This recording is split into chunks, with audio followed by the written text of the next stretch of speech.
October 19, 1944. Somewhere in the Lorraine region of eastern France, Sergeant Michael Kozak crouched inside the turret of his M4 Sherman tank, staring at a problem that made no tactical sense. His target, a German Panther tank, sat hull down behind an earthen berm 2,300 yards away. In the pre-dawn darkness, he couldn't actually see it. Not with his eyes, anyway. What he could see was a glowing green pip on the face of his new M10 periscopic gun sight, a device that had arrived with his tank just 6 weeks earlier. The pip represented radar return data fed from a ground-based SCR-584 fire control radar positioned 300 yards behind his position. The radar could see the Panther. The radar could calculate range, bearing, and even the target's slight movement as its crew repositioned. All Kozak had to do was trust the mathematics, aim at empty darkness, and fire. Everything in his training, every instinct developed through 2 years of armored combat, screamed that this was insane. You aimed at what you could see. You fired when you had a clear target picture. You didn't shoot blindly into the night hoping that invisible electronics and theoretical ballistics would somehow converge on a German tank you'd never actually observed. But Lieutenant Morrison, his platoon commander, had been explicit during the pre-dawn briefing. The radar sees them. The computer calculates the solution. You just put the crosshairs where the sight tells you and squeeze the trigger. Trust the system. Kozak centered the glowing pip, made a minor adjustment for the 3-knot crosswind his gunner's assistant had calculated, and fired. The 76mm gun roared, the Sherman rocked backward against its suspension, and Kozak watched through his periscope as the armor-piercing round arced through the darkness and struck the Panther's turret ring. The German tank exploded in a fountain of orange flame that lit up the pre-dawn sky. First round hit at 2,300 yards on a target he'd never seen with his own eyes. That morning marked a profound transformation in armored warfare, the moment when American tank gunnery shifted from visual marksmanship to computed fire control. But the journey to that October dawn had been long, bloody, and marked by a technological revolution that began not with tankers, but with Navy gun directors trying to hit aircraft at sea. If you're enjoying this deep dive into the story, hit the subscribe button and let us know in the comments from where in the world you are watching from today. The United States entered World War II with tank gunnery doctrine that would have been familiar to artillery officers from the First World War. You aimed through optical sights, estimated range using stadimetric rangefinding, calculated trajectory corrections manually, and fired. Accuracy depended entirely on the gunner's skill, experience, and ability to judge distance under combat stress. The problem was that human judgment, even expert judgment, had severe limitations that German tankers were exploiting with devastating effect. American tankers arriving in North Africa in November 1942 quickly discovered that their M3 Grant and early M4 Sherman tanks were outranged and outgunned by German Mark IV tanks mounting long-barreled 75mm guns. But the tactical disparity went deeper than just gun performance. German crews were consistently achieving first-round hits at ranges where American gunners were still trying to estimate distance. The mathematics of tank gunnery in early 1943 revealed the core problem.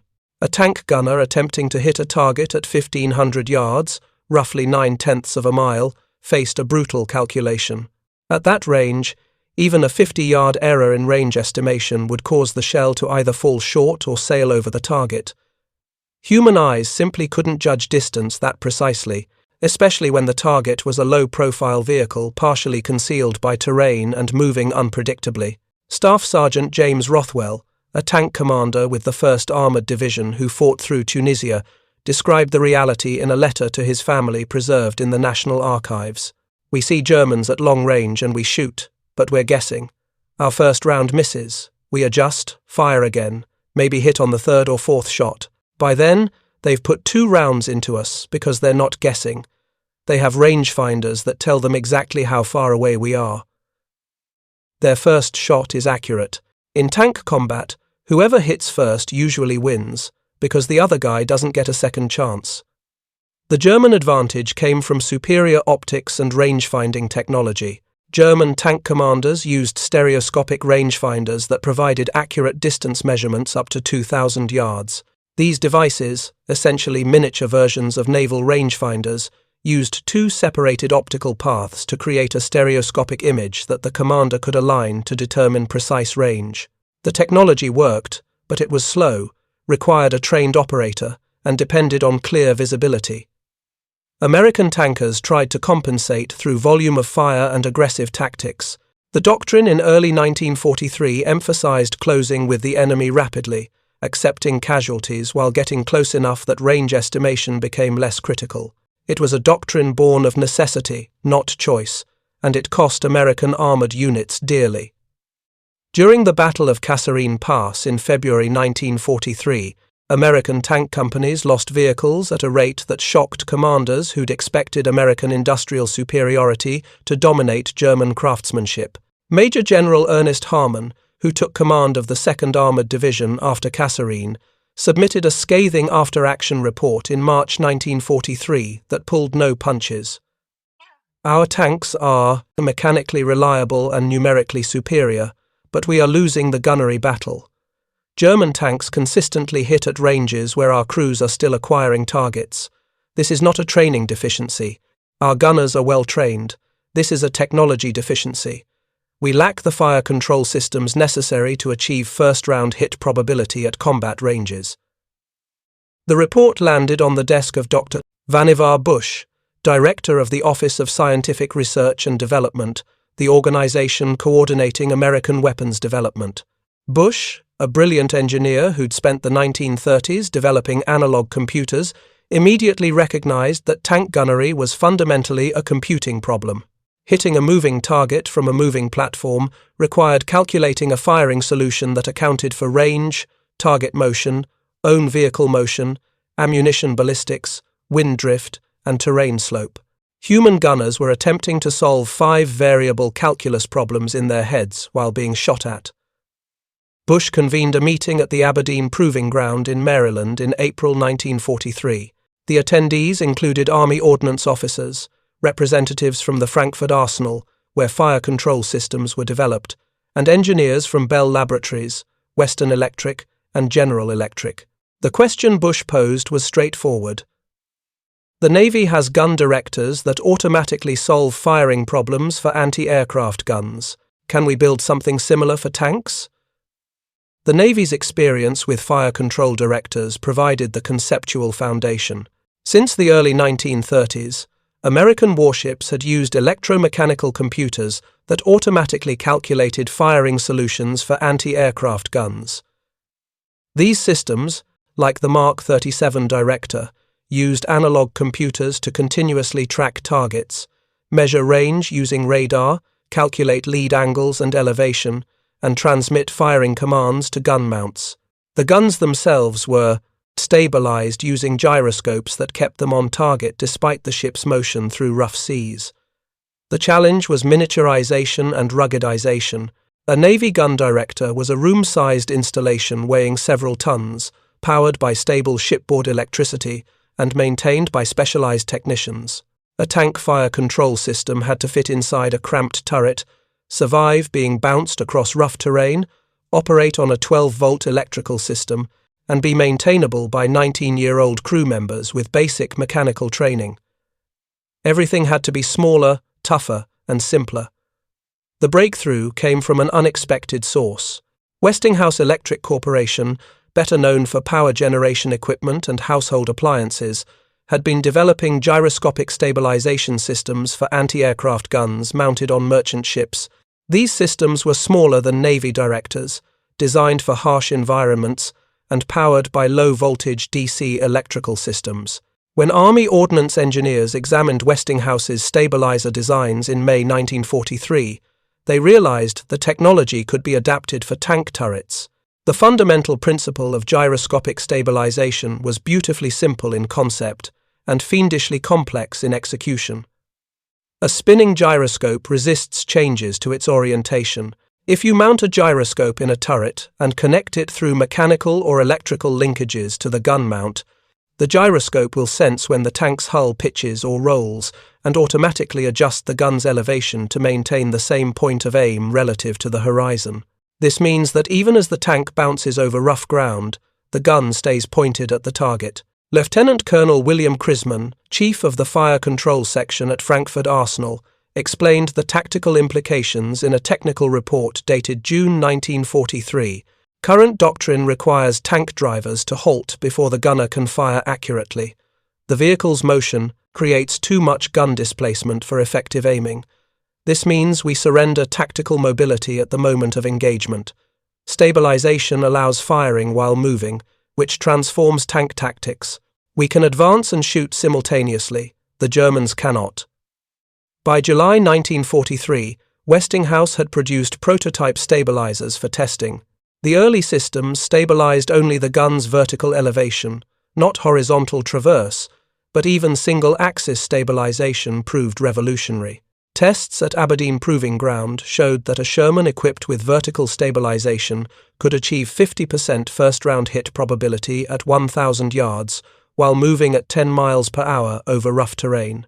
An unstabilized Sherman firing from a halt achieved similar accuracy but required stopping, which gave German gunners critical extra seconds to acquire and engage. The implications rippled through Army ordnance. Stabilization solved half the gunnery equation, keeping the gun on target despite vehicle motion, but the other half remained unsolved. How do you determine where to point the gun in the first place? Range estimation was still a guessing game, and all the stabilization in the world couldn't help if you were aiming at the wrong distance. The solution emerged from radar technology that had been developed for entirely different purposes. The SCR-584, a microwave fire control radar designed by the Radiation Laboratory at MIT, had entered service in early 1943 as an anti-aircraft system. The radar could track aircraft out to 30 miles with remarkable precision, measuring range to within 25 yards and bearing to within 0.1 degrees. That precision was overkill for aircraft, which were large targets moving through open sky. But for ground targets like tanks, that precision was exactly what gunners needed. Someone at the Aberdeen tests, accounts differ on exactly who, asked a question that seemed absurd at first. Could you point the SCR-584 at ground targets instead of aircraft? The radar didn't care what it was tracking.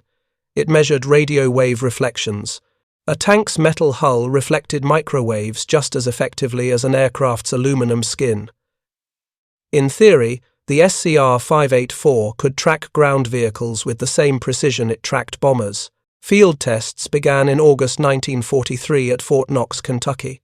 An SCR-584 radar was positioned on high ground overlooking a tank range. M4 Sherman tanks maneuvered at various ranges while radar operators attempted to track them. The results exceeded expectations. The radar could detect and track tanks out to 8,000 yards, well beyond visual identification range in typical combat conditions. Range accuracy was within 20 yards, even at extreme distances.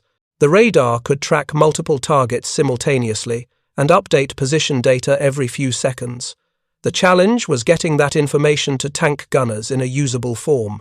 The SCR-584 displayed tracking data on a plan position indicator scope, essentially a circular radar screen showing bearing and range. That worked for anti-aircraft batteries where separate gun directors calculated firing solutions, but tank gunners needed something simpler and faster. They needed a sight that showed them exactly where to aim, updated continuously based on radar data. Bell Laboratories took on the integration challenge. Their engineers designed what became the M10 periscopic sight, a modified version of standard tank optics that incorporated an electronic display overlay.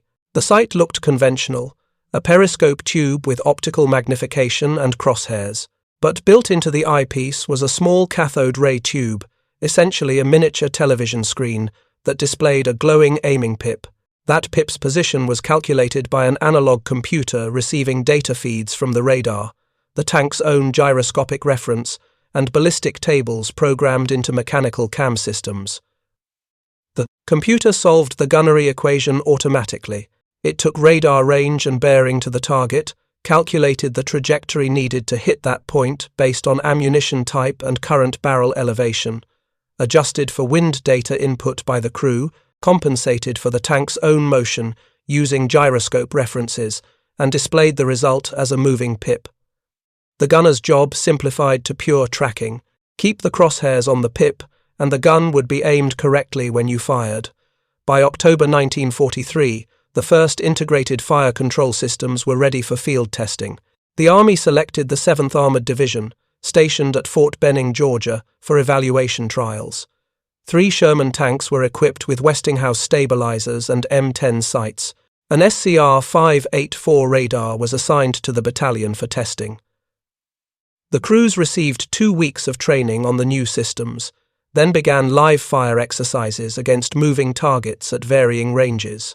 Captain Robert Nesbitt, the test officer who supervised the trials, documented results that seemed almost unbelievable compared to standard gunnery performance. In his official report, dated November 8, 1943, Nesbitt wrote, "Equipped tanks achieved 72% first-round hit probability at ranges up to 1,500 yards, while moving at 12 miles per hour. Unequipped control tanks achieved 28% hit probability when stationary and 8% when moving. The improvement is not incremental. It represents a fundamental transformation in capability." The statistics told a story that would reshape armored warfare. A platoon of 4 tanks using radar-directed fire control could engage and destroy targets at ranges where those targets couldn't effectively return fire. The tactical mathematics shifted dramatically. If you could hit 70% of the time on your first shot, you could engage 4 separate targets with 4 tanks and expect to destroy nearly 3 of them before they could effectively respond. Traditional doctrine required multiple shots per target, which meant slower engagement rates and gave enemies time to shoot back or maneuver for cover. If you find this story engaging, please take a moment to subscribe and enable notifications.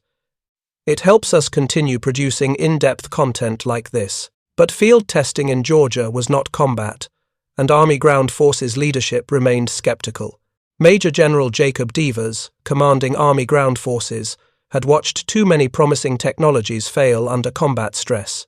He authorized limited production, enough to equip 1 battalion in Europe for combat evaluation, but refused to commit to mass deployment until the systems proved themselves against actual German opposition. The selected unit was 1st Battalion, 37th Armored Regiment, 4th Armored Division. This battalion was already slated for deployment to England in January 1944 as part of the build-up for the eventual invasion of France. 37 M4. 3 Sherman tanks in the battalion received Westinghouse stabilizers and M10 sights during December 1943. 2 SCR-584 radars were assigned to the battalion's headquarters company, along with 12 enlisted radar operators and 2 officers who'd completed training at the Army Radar School in Florida. The crews underwent intensive training during the Atlantic crossing and after arrival in England.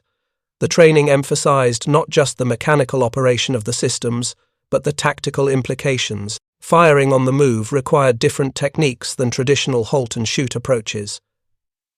Engaging targets beyond visual identification range raised questions about target discrimination. How do you avoid shooting friendly vehicles when you're firing at radar returns you can't visually confirm? The solutions developed during training would later become standard doctrine.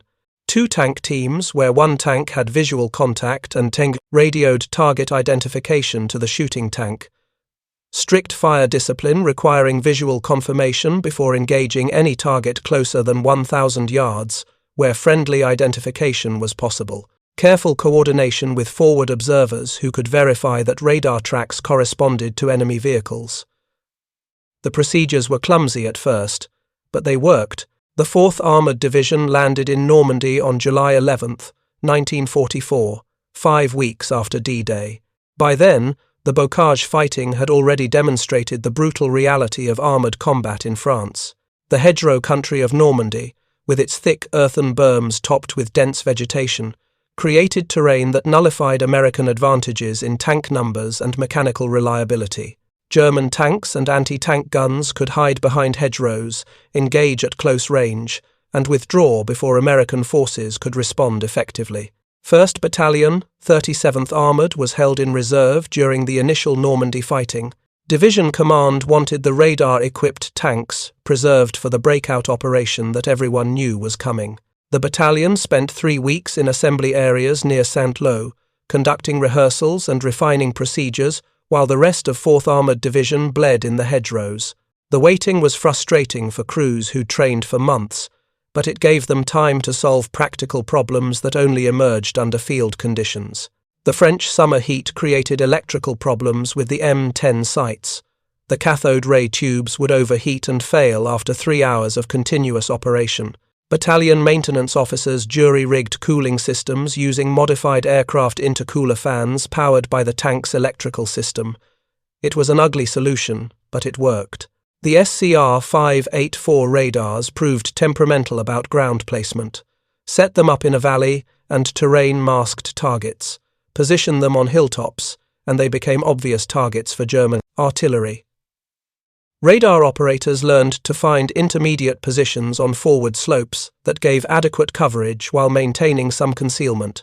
The breakthrough came on July 25, 1944, when Operation Cobra launched.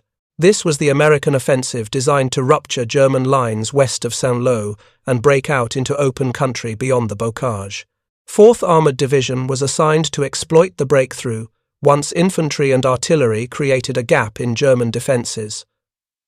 1st Battalion, 37th Armoured, would lead the division's advance.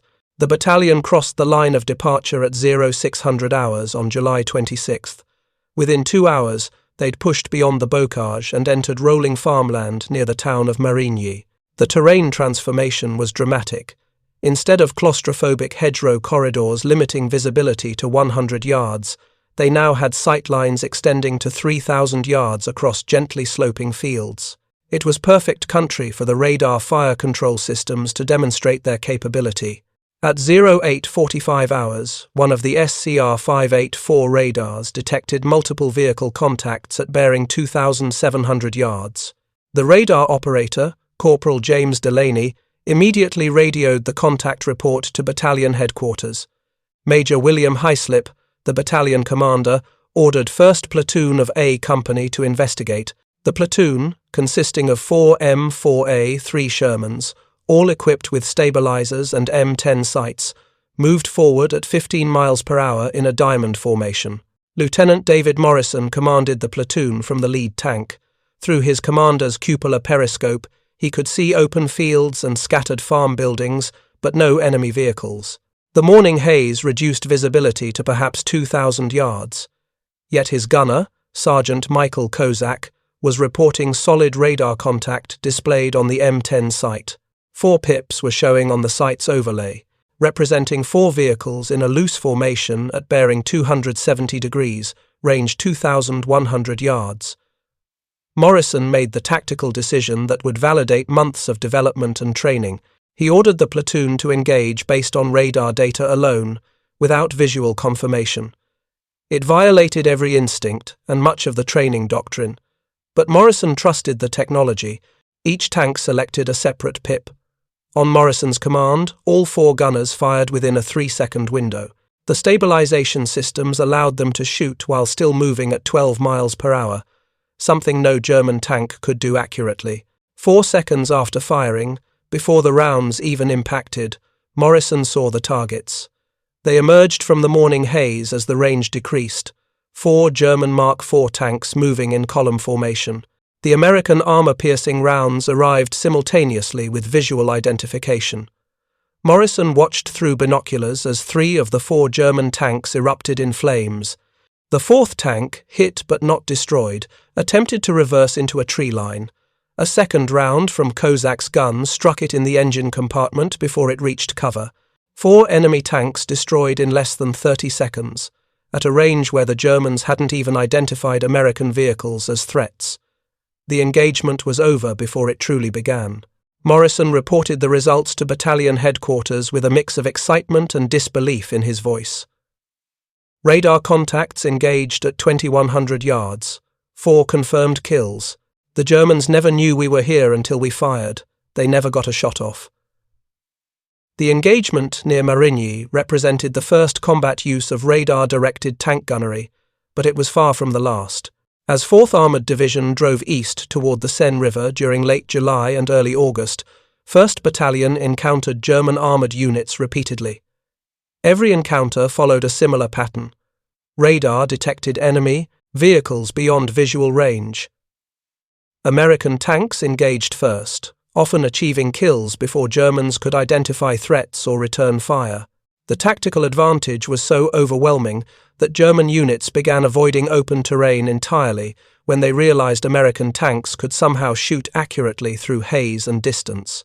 Captain Richard Parker, the battalion's intelligence officer, began collecting data on every engagement. His reports, compiled weekly and forwarded to Army Ground Forces headquarters, documented a transformation in combat effectiveness that seemed almost too dramatic to be believed. Between July 26th and August 15th, 1st Battalion engaged German armoured vehicles in 47 separate encounters. They destroyed 123 enemy tanks, tank destroyers, and assault guns, while losing 11 of their own vehicles. That was an 11-to-1 kill ratio, approximately 3 times better than 4th Armoured Division's overall ratio and 5 times better than the average for Sherman-equipped units in Normandy. More significant than raw numbers was the nature of the kills. 68% of enemy vehicles were destroyed at ranges exceeding 1,500 yards. Traditional Sherman gunnery doctrine considered 1,500 yards the maximum effective engagement range, and even at that distance, first-round hit probability was below 30%. The radar-equipped tanks were consistently achieving first-round kills at ranges their crews couldn't even see clearly with optical sights. The tactical implications rippled through armoured doctrine immediately. Army Ground Forces dispatched Lieutenant Colonel Hugh Cole, an armour tactics instructor from Fort Knox, to 4th Armoured Division in August to observe operations and draft updated doctrine. Cole spent 2 weeks riding with 1st Battalion, witnessing engagements and interviewing crews. His report, submitted in September 1944, recommended immediate and comprehensive changes to American tank tactics.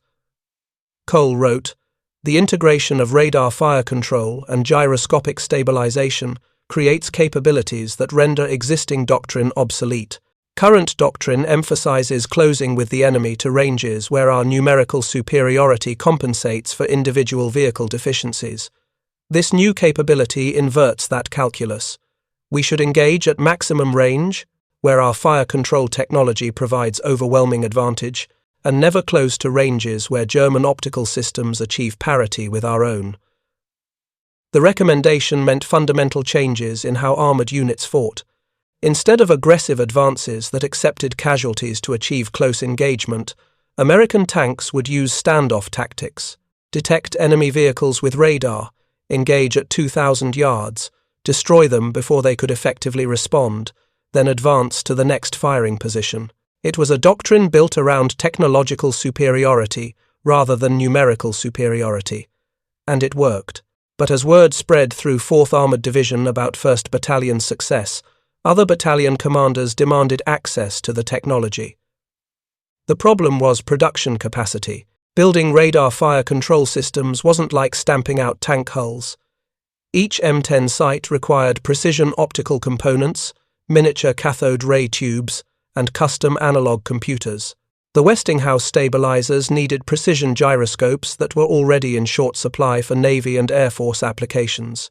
In August 1944, American industry could produce approximately 40 complete fire control systems monthly, enough to equip 1 battalion every 6 weeks.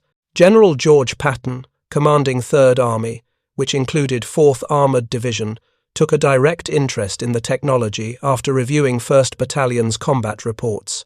Patton visited the battalion in early September during the pursuit across France. Major Hyslop gave him a demonstration, engaging knocked-out German vehicles at various ranges, while Patton observed through binoculars. After watching Kozak destroy a derelict Panther tank at 2,400 yards with a first-round hit, Patton reportedly said, "This is how we beat the Germans. Not by having thicker armour or bigger guns, but by seeing them first and killing them before they know we're there." Patton immediately requested priority allocation of fire control systems for Third Army units. His request created a bureaucratic battle that reached General Dwight Eisenhower's headquarters. Other Army commanders wanted the systems for their own units. The Marine Corps, learning about the technology through intelligence channels, requested systems for their M4 tanks in the Pacific. The Navy wanted priority for fire control radars since they'd originally developed the technology. Allocation became a political nightmare that wouldn't be fully resolved until production increased dramatically in late 1945. The compromise reached in October 1944 allocated systems on a per-battalion basis. Each armoured division in Europe would receive enough equipment to outfit one battalion, approximately 37 tanks plus 2 radars. Priority went to divisions actively engaged in offensive operations. 4th Armoured Division retained its complete outfit since 1st Battalion's equipment was already installed and proven. 7th Armoured Division received systems in September. 2nd and 3rd Armoured Divisions were equipped in October. By November, 9 battalions across 5 divisions had radar fire control capability. The Germans noticed. Intelligence reports from captured documents and prisoner interrogations revealed that German armoured commanders were deeply confused by American gunnery performance in autumn 1944. They knew Sherman tanks. They'd fought Shermans since North Africa. The Sherman's 75mm gun was inferior to German tank armament. Its armour was inadequate against German 88mm and 75mm guns. By every technical metric, German tanks were superior. Yet, American tanks were consistently winning engagements at long range, achieving first-round kills that German doctrine said were impossible for Sherman capabilities. A captured operations order from the 11th Panzer Division, dated October 3, 1944, included a warning section that revealed German confusion. American tanks are achieving unprecedented accuracy at ranges exceeding 2,000 meters. The cause is unknown. Possible explanations include improved ammunition, superior crew training, or new optical systems. All units are directed to avoid engagement at ranges beyond 1,500 meters when possible, and to utilize cover to close engagement distances. The directive was tactically sound but strategically impossible to implement. The terrain in eastern France and approaching the German border offered exactly the kind of open country where long-range engagements favored American fire control technology. German units attempting to avoid open terrain found themselves channeled into towns, forests, and broken ground, where American advantages in numbers and artillery support proved decisive. Either way, German armoured forces were being systematically destroyed faster than replacements could arrive. The Battle of Aracourt in September 1944 provided the definitive demonstration of radar fire control effectiveness. This engagement, fought between 4th Armoured Division and multiple German panzer brigades attempting to stop Patton's advance, became a case study in how technology could offset numerical and technical disadvantage. The Germans committed approximately 200 tanks, including 60 Panther tanks with superior armour and guns.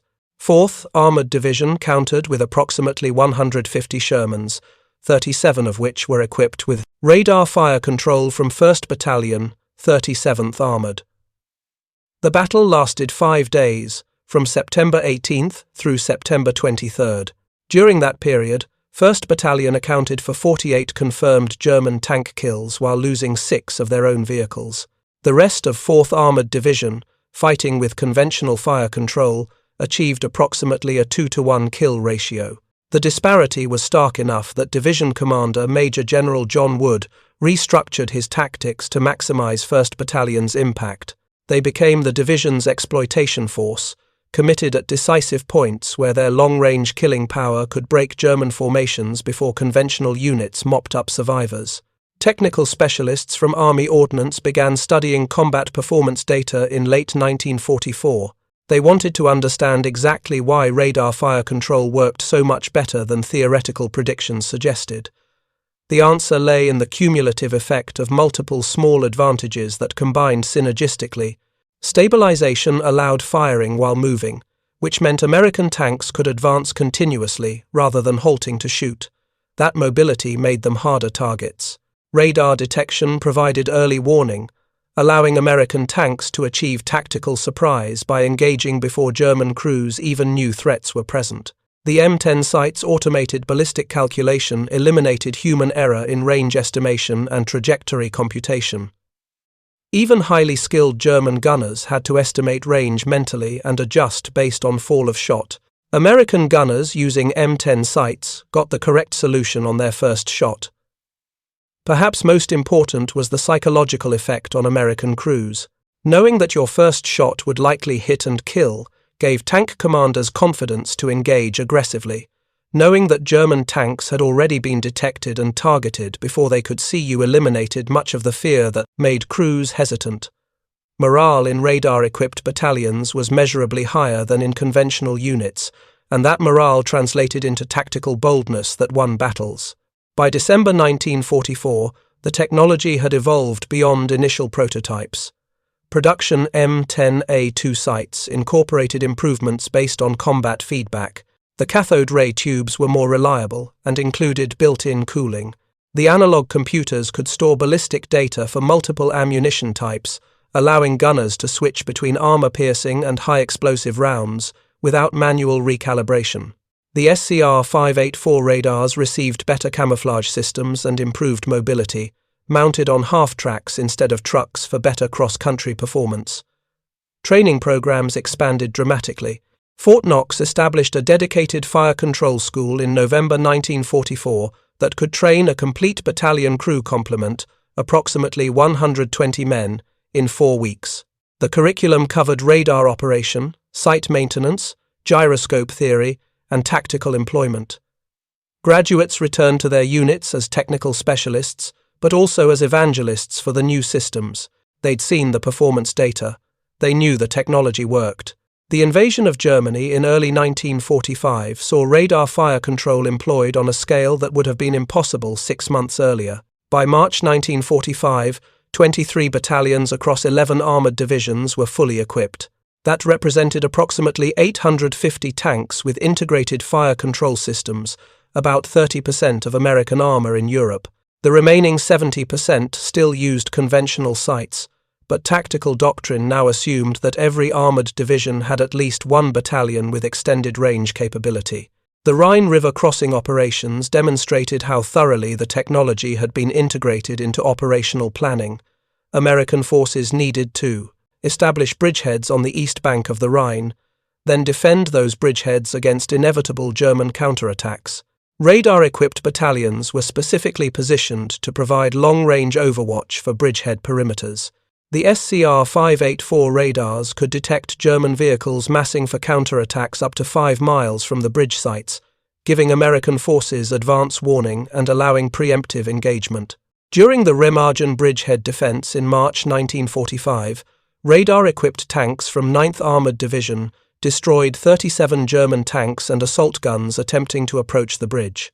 34 of those kills occurred at ranges exceeding 1,800 yards, distances where German return fire was largely ineffective. The Germans lost an entire panzer battalion trying to reach the bridge and never got closer than 2,000 yards to American positions. The final offensive into central Germany in April 1945 saw radar fire control employed in a completely different tactical role. As German resistance collapsed, American armored divisions were advancing 50 to 100 miles daily, operating more like cavalry raids than traditional armored attacks.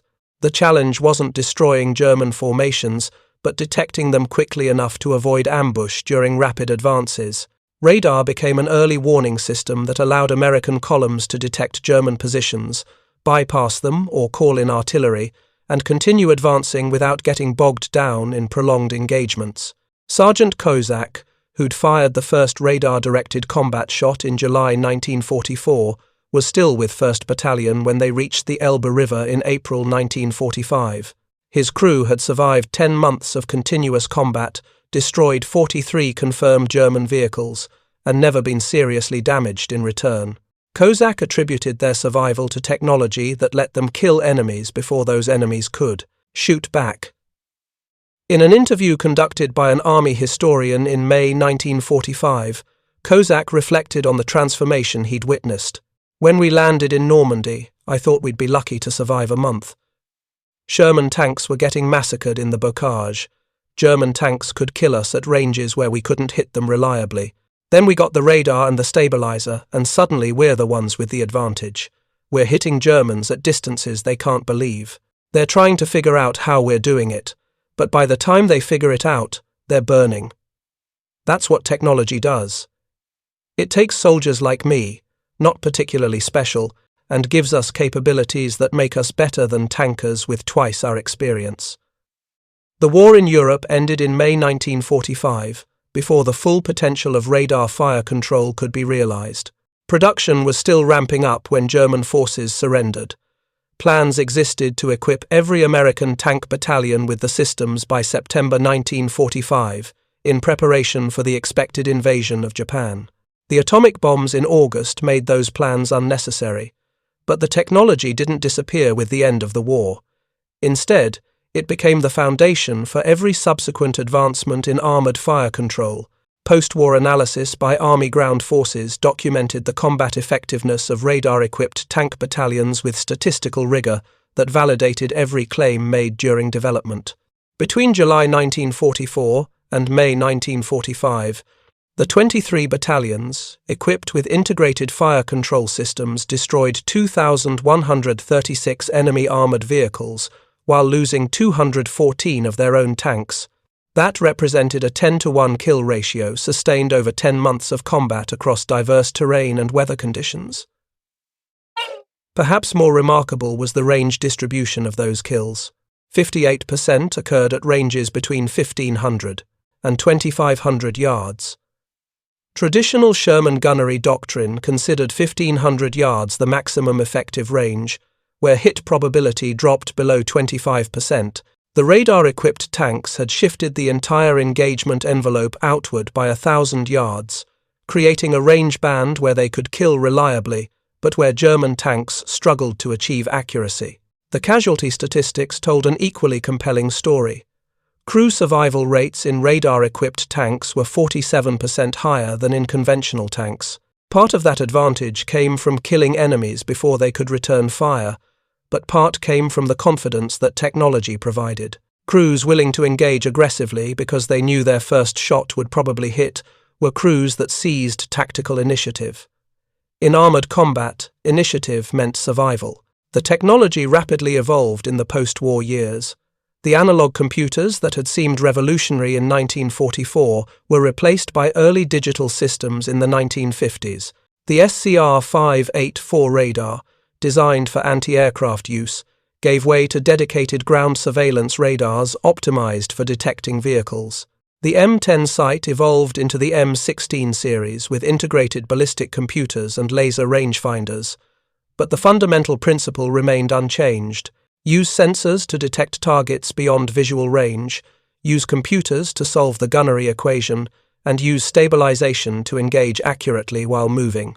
Every modern tank in the world, from American M1 Abrams to Russian T-92s to Chinese Type 99s, uses direct descendants of the technology pioneered in 1943 and proven in combat in 1944. The sensors are more sophisticated. Modern fire control systems use thermal imagers, laser rangefinders, GPS navigation, and digital ballistic computers. But the operational concept is identical. Detect the enemy first, calculate a perfect firing solution automatically, and kill before the enemy can respond. The Gulf War in 1991 provided a modern demonstration of what had been proven 50 years earlier in France. American M1A1 tanks equipped with thermal sights and digital fire control engaged Iraqi T-72 tanks at ranges exceeding 3,000 meters during night battles. The Iraqis, using conventional optical sights, couldn't even see American tanks in darkness. American crews were shooting at thermal signatures displayed on computer screens, engaging targets they'd never seen with their own eyes. The tactical pattern was identical to Sergeant Kozak's experience in October 1944. Technology allowed killing at ranges where the enemy couldn't effectively respond. Modern Army doctrine credits radar fire control as the foundation of armored warfare's transformation from mutual slugging matches to precision engagement. Before fire control systems, tank battles were attritional. Whoever had more tanks and could afford higher casualties usually won. After fire control systems, tank battles became exercises in sensor and computing superiority. Whoever could detect first and calculate accurately won, regardless of numerical strength. The strategic implications extended beyond ground combat. The success of armored fire control validated the broader concept that electronics and computing could provide military advantage equal to or greater than traditional metrics like armor thickness or gun size. This realization drove Cold War military development towards sensors, computers, and information systems. The massive investment in radar, electronic warfare, and eventually, satellite reconnaissance stemmed directly from lessons learned when radar-equipped Shermans proved they could defeat numerically superior German forces through information advantage. Dr. James Perry, a military historian specializing in armored warfare technology, summarized the significance in a 2003 study. The integration of radar and analog computers into tank fire control between 1943 and 1945 represents one of the most successful weapons development programs in military history. The technology was developed, tested, and deployed in combat within 18 months. It provided immediate and measurable tactical advantage. It suffered minimal technical failures under combat conditions, and it established architectural principles that remain fundamental to armored fighting vehicles 8 decades later. Few weapon systems can claim that level of impact. The human element remained central despite the technology. The systems worked because crews trusted them and commanders employed them intelligently. Lieutenant Morrison's decision to engage based on radar data alone, without visual confirmation, required courage born from training and confidence in the technology. Sergeant Kozak's ability to track a moving pip while his tank bounced across rough ground required skill that no computer could provide. The radar operators who maintained SCR 584 systems under field conditions, often working through nights to keep equipment functioning, were as crucial as the engineers who designed the systems. Thank you for watching. For more detailed historical breakdowns, check out the other videos on your screen now, and don't forget to subscribe. The story of how American tank crews learned to shoot blind and hit Germans from 2 miles away is ultimately a story about the transformation of warfare through technology. But it's also a story about adaptation, trust, and the willingness to abandon conventional wisdom when innovation offers better solutions. The crews who fought in radar-equipped tanks in 1944 didn't think of themselves as pioneers. They thought of themselves as soldiers trying to survive and win. The technology gave them the tools to do both.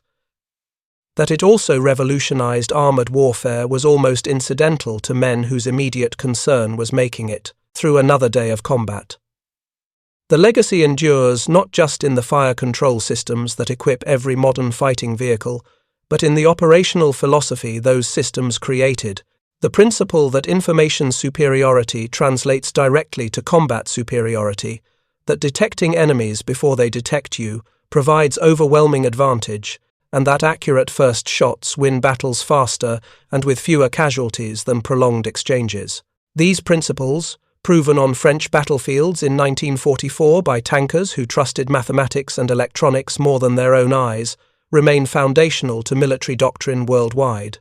From the morning in October 1944, when Sergeant Kozak fired blindly into darkness and watched a German tank explode, to modern armored combat, where crews engage thermal signatures on computer screens, the connection is direct and unbroken. The technology evolved, the tactical applications expanded, but the fundamental insight remained constant. In armored warfare, whoever sees first and shoots accurately wins. Everything else is details. Thank you for watching. For more detailed historical breakdowns, check out the other videos on your screen now, and don't forget to subscribe.